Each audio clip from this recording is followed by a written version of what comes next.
to The Charge, your source for all things collegiate esports. Alongside my co-host Bearlight, I'm Box Turtle. On today's show, we are covering the NACE Fall Cup Championships for Rocket League, Overwatch, and Valorant. And then we're also bringing you part 5 with our conversation with Hastr0 of Team Envy. Well, let's get right into the coverage and bring you some awesome action from these events. The NACE Rocket League Fall Cup playoffs took place over the first couple weeks in November, featuring 32 of the top Rocket League college programs in the circuit, including, of course, the red-hot Northwood University, who took down Kansas in the championship. The same roster has been attempting to make it into the RLCS and has been dominating most teams in the CRL so far. Congrats to Northwood on their championship and an impressive showing. Now, Northwood, of course, is an incredibly sound program, and we're actually able to put together a B team to make a run in this bracket as well. This is why Northwood is so successful. Their recruiting has been outstanding, and they developed such a deep club that anybody that they put on the pitch is going to find themselves some success. Northwood University White, made up of Replitz, Ambrosia, and Garrett TM, upset 8-1 Marian University in the first rounds, and it followed it up with a strong 3-1 performance against the 9-0 Durham Lords. It took the 10-0 Northern Kentucky Esports bottom bracket favorites to put out the fire from Northwood B. Now, Northern Kentucky not only took that round, but they had a solid showing through the bracket themselves. They made it into the semis until ultimately falling to that second-place team in Kansas. Led by their captain, My Eternal Rule, they took down a couple of the Mizzou rosters on their path to the Final Four. I'm really impressed with how this team performed in the bracket and with their undefeated run through group stage. Look out for this team in future Rocket League competitions, as they seem to have some serious momentum on their side. Now, Kansas is a roster and another team that was impressive through the bracket as well. Yep. There's no doubt about it, and they finished atop of their group and secured that second place finish to the talented Northwood team. They also took down a strong Aquinas team in round 1 and built off of that throughout the remainder of the bracket. Highlighted by their sweep against Northern Kentucky in the semifinals, EMC and Silk found their role in this roster, putting up big numbers up until this point. Led by Spade RL, their team broke club records and with their performance in the NACE Fall bracket. And we sat down with Spade to talk a little bit about their performance through group play and into the bracket. Yeah, so at the start of NACE, we had just officially started, so we didn't really have the 3 main starters yet until about 2 weeks left in NACE. So that didn't really help us as much, but I feel like the main thing that helped us was probably our confidence. We all knew we were good players. We just had to put the team chemistry together, and then everything else would fall into place. Yeah, and like you mentioned, Box, 3 teams from the University of Missouri made it to bracket play.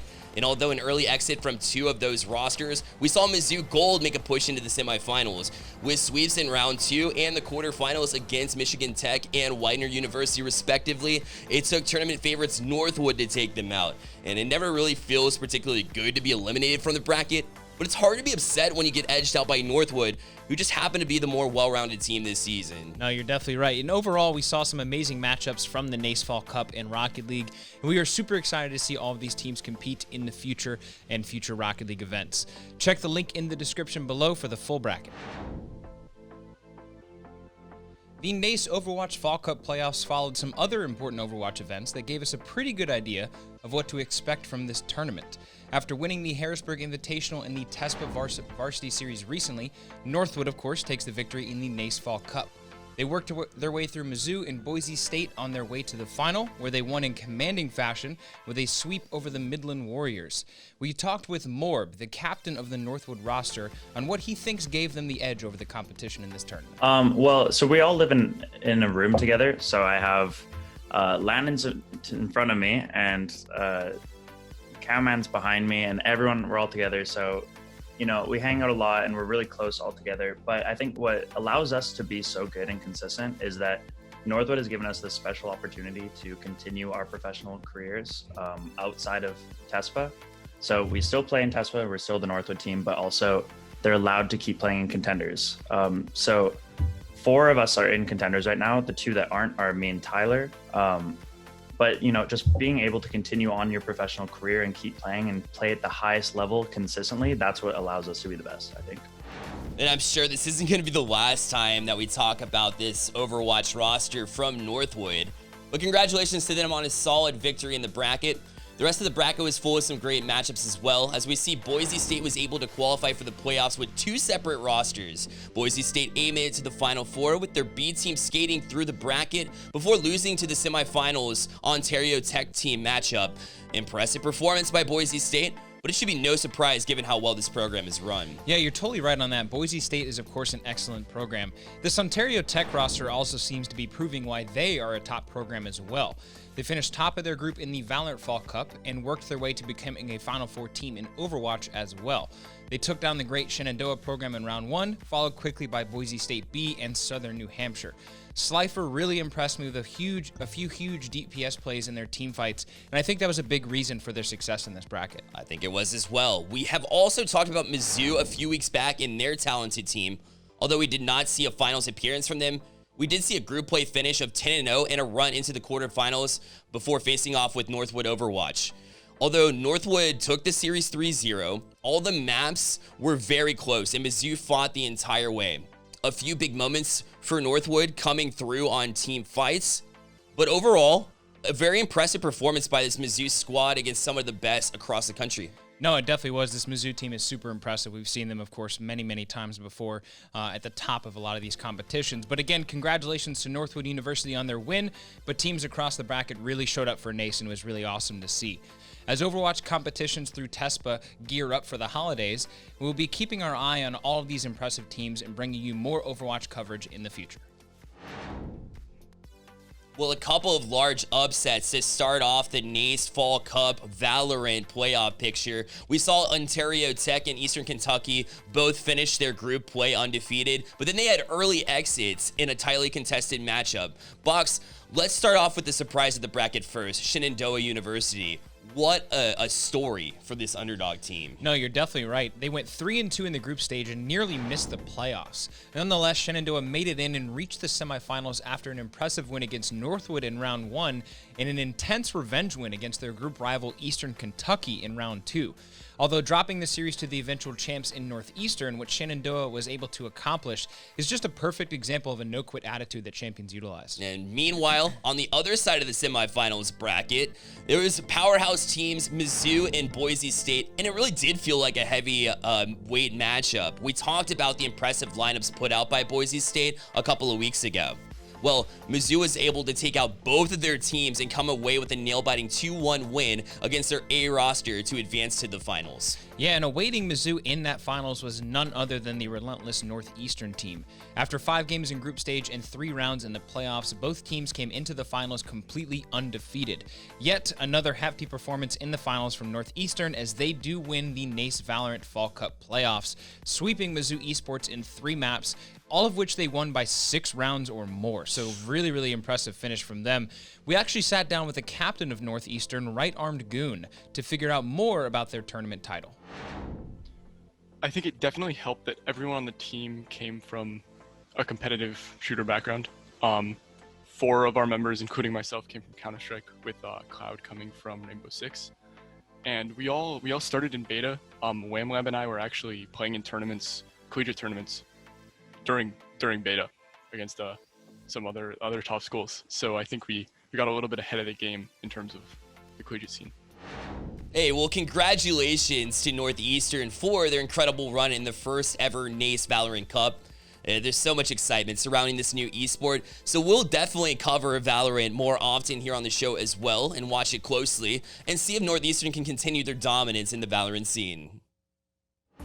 It's that time again. It's the top 5 plays of the week presented by Charlotte Phoenix. And let's start off with number 5 with the queen play in the Rocket League matchup between Akron and Kins. They say the pass off a back wall is the most deadly in Rocket League. No exception here as Papa Dan goes up and finds a teammate here for the queen 1-2 punch. And it takes a 2-1 lead for the team and eventually a win as well. Coming in at number 4, Yo Easy of Shenandoah, coming in huge with a 3K with the Ghost on Northeastern. These clutch kills are going to come back to back, clearing the way for his team to clean up the rest of the opposing team. Great accuracy and awareness there from Easy.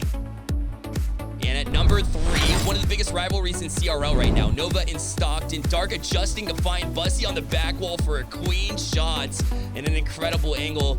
Although Josh are trying to keep it away and buy his team time, we've seen what we've seen so many times. This hookup right here is so amazing to watch, and they're able to put it away. Coming in at number 2, we have Nacho Time for our Ontario Tech University Esports. Coming into the point is Hammond. Getting that quick slam is going to take down some Baptiste barriers there, and is going to pick up that boop on the May. He's going to continue around the backside to clear away some area denial there on the other team. That Ryan is going to fall to him as well. The only one left is the Baptiste, who of course is going to stand no chance against this Hammond. Excellent play there from Nacho Time using that Hammond mobility. And at number 1, Mizzou's Piggy recognizing all of his opponents, grouping up to push point A. A quick curveball, and watch him tear through them quickly, getting the hit from behind. He uses the run it back ability to escape, and that would propel Mizzou to a round win. Quick eliminations are key, but the awareness to jump away from the play and give your team numbers is why this one is a quip above the rest. If you would like to be featured on our top 5, head to the Charge Discord. The link is in the description below. We would now like to bring you to the final part of our interview with Mike Rufail, aka Hastr0, former professional Call of Duty player and the Chief Gaming Officer for Team Envy.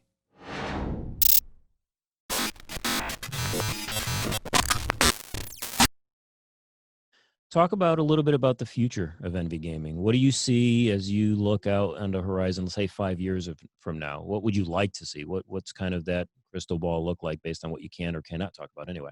Yeah. In terms of esports? Yep. Yeah.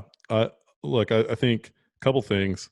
Number one, I want to see developers and game publishers push the envelope a little bit more in terms of game development for esports. Start thinking more about the competitive side of the games that they're making. A lot of them still just cater to the casual players, and I think a lot of them are starting to realize that the replayability, the replay factor for players, casual players, it kind of goes away without the game being really competitive. So if they were to make more competitive features in these games, create more features to analytics, stats, just getting more people hooked into being competitive and playing these games like a sport, they'll see more success and more revenues. And I think that I would like to see more of that. And then it's happening, it's starting to happen a little bit faster. But then in addition to that, purpose-built arenas and venues, right?